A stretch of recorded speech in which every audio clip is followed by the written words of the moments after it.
Close your eyes. Breathe in. That scent, earthy, spicy, sweet, has traveled centuries to reach you. It's the smell of empires rising, of fairy tales whispered by firelight, of kitchens crowded with laughter. This is the story of gingerbread. Our tale begins not in a kitchen, but in the temples of ancient Greece. Imagine 2400 BC, honey cakes laced with ginger, baked for gods and kings. Fast forward to the Middle Ages. Crusaders carried ginger from Asia's lush fields to Europe's frostbitten monasteries. Monks stirred it into honey and breadcrumbs, crafting a remedy for ailments and a treat for the soul. Spices were currency back then. Cinnamon from Sri Lanka, cloves from Indonesia. To taste gingerbread was to taste the world itself, but gingerbread wasn't just food, it was power. In the 1500s, Queen Elizabeth I shocked her court by serving cookies shaped like her favorite nobles. Eat their likeness, she dared, and they did.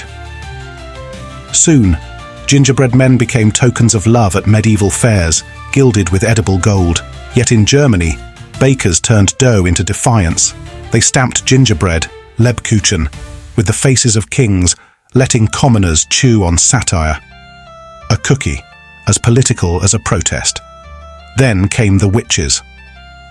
In 1812, the brothers Grimm penned Hansel and Gretel, trapping children in a house of cursed gingerbread. Suddenly, the cookie tasted of danger.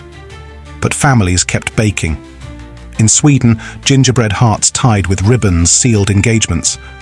In Poland, pierniki castles towered at weddings. Gingerbread became both myth and mortar, binding generations. Cross the ocean to 1796.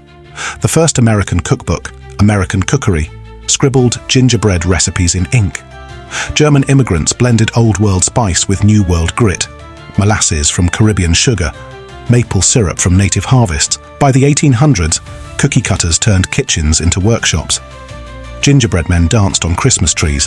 Houses of dough, cemented with icing, became holiday icons, a humble treat, now a symbol of home. Today, gingerbread defies gravity. Bakers construct skyscrapers from dough. Scientists 3D print it in space.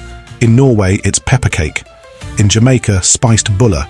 Yet its heart remains flour, molasses and ginger, simple ingredients that survived wars, crossed oceans and outwitted witches. It's not just a cookie, it's a survivor. So, what's your chapter in this 4,000-year saga? Will you bake a cookie as bold as a queen's jest? As defiant as a baker's rebellion? Or as cozy as grandma's kitchen? Dust off that rolling pin. Unearth a recipe. And when you pull that golden batch from the oven, share it. Let the world taste your piece of history. After all, the sweetest stories aren't just told, they're baked, bitten and passed down. One spiced crumb at a time.